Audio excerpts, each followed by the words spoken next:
தம்பி உதயநிதி சொன்னார, தொடர்ந்து ஒவ்வொரு நிகழ்ச்சியும் சொல்லிட்டு இருக்காரு அவரு. என் கூட இளைஞர்கள் இருந்தவங்க எல்லாம் இப்ப பல்வேறு பொறுப்புகளுக்கு உயர்ந்தாங்கன்னு நேற்றைக்கு வெளியிட்ட வீடியோவில் கூட நான் சொல்லி இருக்கிறேன். இது குறித்து ஒரு லிஸ்டை கூட எடுத்து பார்த்தேன். இப்போ அமைச்சரவையில் இளைஞரணியில் இருந்தவங்க 10 பேர் அமைச்சர்களாக இருக்கிறாங்க. இப்போ 24 பேர் எம்எல்ஏக்களாக இருக்காங்க. 4 பேர் எம்பி நாடாளுமன்ற உறுப்பினராக இருக்காங்க. மேயரா 3 பேர் இருக்காங்க. இதுக்கு முன்ன இருந்த கேபினெட்லையும் இளைஞரணியில் இருந்து அமைச்சர்களாக தேர்வாகி இருந்தாங்க. அப்படிப்பட்டனா மறந்துடுவானா?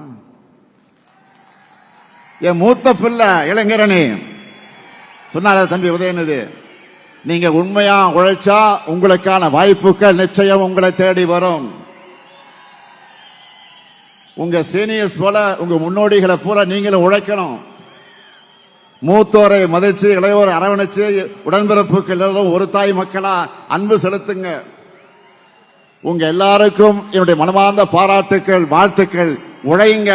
அதுவும் உங்க தனித்தன்மை எல்லோருக்கும் தெரிகிற மாதிரி உழையுங்க. உங்க உழைப்பால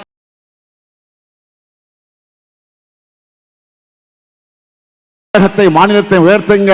அடுத்து வெற்றி மாநாட்டில் மீண்டும் சந்திப்போம். தமிழ்நாடா என்டிஏவா என்ற ஜனநாயக போர்ல நாம் வெல்வோம் ஒன்றாக. நன்றி, வணக்கம்.